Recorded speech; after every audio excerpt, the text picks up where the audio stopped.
తెల్లగా తెల్లారిందో ఎలా వెలుతురే తెచ్చేసిందో ఇలా పోసి నవ్వులతో మెరిసే పసిపాపల్లా చేదతో బావులలో గలగల చెరువులో బాతుల ఈతల కళ చేదుగా ఉన్న వేపను నమిలే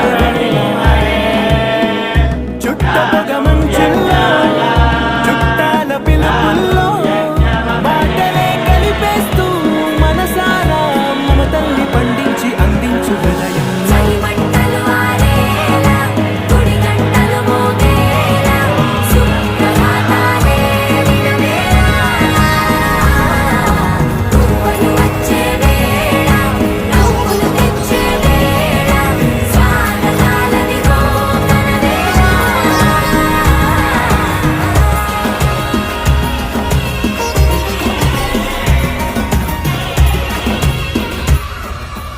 అసలు ఉత్సవాలు ఎందుకు జరుపుకుంటాం? అందులో మనం కూడా భాగం కావాలని ఎందుకు కోరుకుంటాం?